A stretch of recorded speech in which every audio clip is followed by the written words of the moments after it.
All right, number 9, we have another truth table. And so we're going to do each of these parts and just fill in just like previous. So right now we have initial values for P, Q, and R. Notice there are 8 parts, so they're going to give us different scenarios.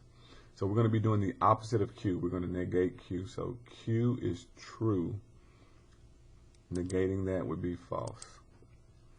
Okay, so now we're going to look at this column in R. We have OR. So OR says false, false equals false.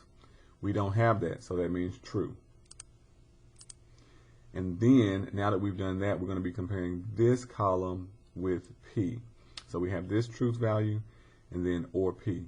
So that means we have to have false, false to be false.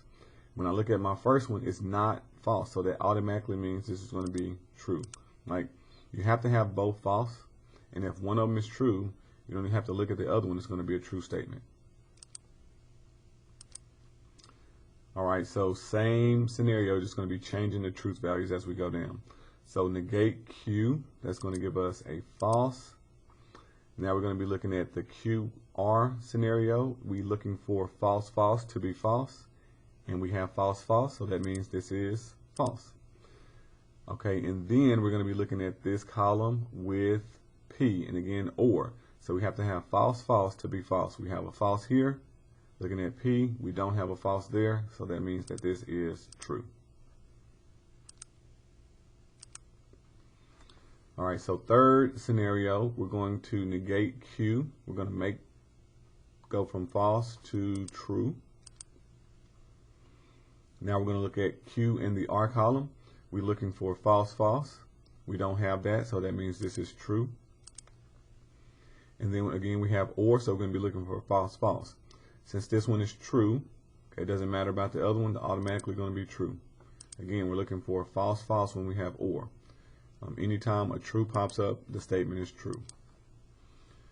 All right, so number 4, we have false. We're going to negate that. That's going to give us true. Okay. Now we're looking at the QR. Looking for, again, false, false to be false. We don't have that, so we have true. And then, last column, we're looking for, again, false, false. We don't have that because this one is true, so the statement is going to be true.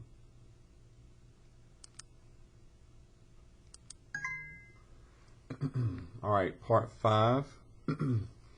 We have true for Q, and we're going to negate that, so we're going to get false.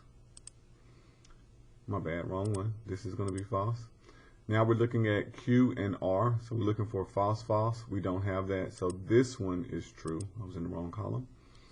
And when we look at the Q and R column, we have to have false, false. And so since we have a true here, it means the statement is going to be true.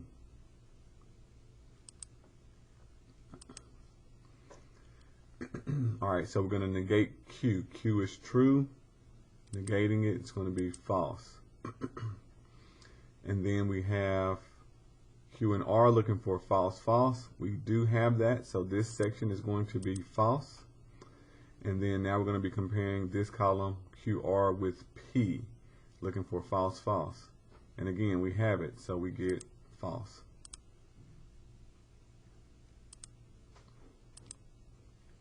Okay, part 7. Negate Q, we have false. This is going to be true. All right, we're looking for false, false here. Don't have it, so this is going to be true. And then looking for false, false with these outer columns, and we don't have it, so this is going to be true. All right, one more part. All of them are false this time.